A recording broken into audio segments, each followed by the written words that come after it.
Mandya, Mysuru royal institute of technology ಕಾಲೇಜಿನಲ್ಲಿ ಎನ್ಆರ್ಐಟಿ ಕೋರ್ಸ್ವಾರು ಮೌಲ್ಯವರ್ಧಿತ ಕಲಿಕಾ ಮಾರ್ಗ ಯೋಜನೆಯನ್ನು ತಾಂತ್ರಿಕ ಶಿಕ್ಷಣದಲ್ಲಿ ಪರಿಚಯಿಸುತ್ತಿದೆ ಎಂದು ಮೈಸೂರು ರಾಯಲ್ ಎಜುಕೇಷನ್ ಟ್ರಸ್ಟ್ನ ಖಜಾಂಚಿ ಡಾ ರಾಮಲಿಂಗಯ್ಯ ತಿಳಿಸಿದರು. ಸುದ್ದಿಗೋಷ್ಠಿಯಲ್ಲಿ ಮಾತನಾಡಿದ ಅವರು, ಕರ್ನಾಟಕದಲ್ಲಿ ಈ ರೀತಿಯ ಪ್ರಯೋಗವನ್ನು ಎನ್ಆರ್ಐಟಿ ಕಾಲೇಜಿನಲ್ಲಿ ಮಾತ್ರವೇ ಪರಿಚಯ ಮಾಡುತ್ತಿದ್ದು, ಎಲ್ಲಾ ಕೋರ್ಸುಗಳ 7 ಸೆಮಿಸ್ಟರ್ನ ವಾರಕ್ಕೆ 3 ಮೀಸಲು ಗಂಟೆಗಳಲ್ಲಿ ತರಬೇತಿ ನೀಡಲಾಗುವುದು ಎಂದರು. ವಾರದ 3 ಗಂಟೆಗಳಂತೆ ಸೆಮಿಸ್ಟರ್ಗೆ 42 ಗಂಟೆಗಳ ತರಬೇತಿಯೊಂದಿಗೆ 7 ಸೆಮಿಸ್ಟರ್ಗೆ 294 ಗಂಟೆಗಳ ತರಬೇತಿ ನೀಡಲಾಗುವುದು ಎಂದು ವಿವರಿಸಿದರು.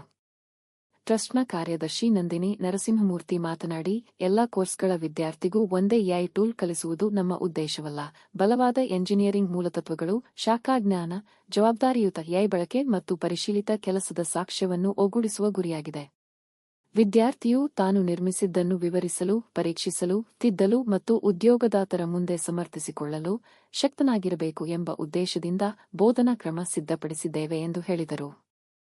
ಗೋಷ್ಠಿಯಲ್ಲಿ ಪ್ರಾಂಶುಪಾಲ ಡಾ ಅಭಿನಂದನ್, ಉಪ ಪ್ರಾಂಶುಪಾಲರಾದ ಡಾ ನಕುಲ್ ಇದ್ದರು. ಅವರು ಕಾಣಬಹುದು ಅಂತ ನಾನು ಇಲ್ಲಿ ಆಶಿಸ್ತೀನಿ. ಎಐ ಬೇರೆ, ಕಂಪ್ಯೂಟರ್ ಸೈನ್ಸೇ ಬೇರೆ. ಈಗ ಕಂಪ್ಯೂಟರ್ ಸೈನ್ಸ್ ಗಿಂತ ಹೆಚ್ಚಾಗಿ ಎಐ ಮುಂದಕ್ಕೆ ಟಾಪ್ ಮೋಸ್ಟ್ ಪೊಸಿಷನ್ ಹೋಗಿದೆ.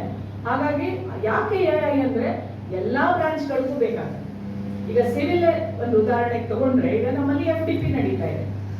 FDP ಪ್ರೋಗ್ರಾಮ್ ಅಂತ ಹೇಳ್ತೀವಿ, ಫ್ಯಾಕಲ್ಟಿ ಡೆವಲಪ್ಮೆಂಟ್ ಪ್ರೋಗ್ರಾಮ್ ಅಂತ ನಮ್ಮ ಅಧ್ಯಾಪಕ ವೃಂದದವರಿಗೆ ಮಾಡ್ತಿದ್ದೀವಿ. ಅಲ್ಲೇನಪ್ಪ ಅಂತಂದ್ರೆ, ಈಗ ಇತ್ತೀಚೆಗೆ ನಾವು ಬಿಮ್ ವಿತ್ ರೆವಿಟ್ ಅಂತ ಹೇಳ್ತೀವಿ. ಅಂದ್ರೆ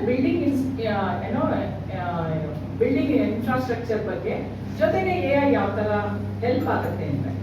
ಸೊ ಎಐ ಅಂತಂದ್ರೆ ಅದು ರೆವಿಟ್ ಅಂತ ಹೇಳ್ಬಿಟ್ಟು, ಈಗ ಕ್ಯಾಡ್ ಎಲ್ಲ ನಾವು ಕಲ್ತ್ಕೋಬೇಕಾಗುತ್ತೆ ಸಿವಿಲ್ ಇಂಜಿನಿಯರ್ಸ್. ಅದ್ರ ಬದಲು ಇದನ್ನ ರೆವಿಟ್ ಕಲ್ತ್ಕೊಂಡ್ಬಿಟ್ರೆ ಇನ್ನೂ ಉತ್ತಮ ಈಸಿಯಾಗಿ ಅವರು ಮಾಡ್ಕೋಬಹುದು. ಅದೇ ರೀತಿ ಮೆಕ್ಯಾನಿಕಲ್ಗೂ ಅನುಕೂಲ ಆಗ್ಬೋದು, ECವರೆಗೂ ಅನುಕೂಲ ಆಗ್ಬೋದು, ಬೇರೆ ಬೇರೆ ಯಾವ್ಯಾವ್ದು ಬ್ರಾಂಚಸ್ ಇದೆ ಎಲ್ಲದಕ್ಕೂ ಅನುಕೂಲ ಆಗುತ್ತೆ ಎಐ ಕೋರ್ಸಸ್ನ ಕಲ್ತಾಗ.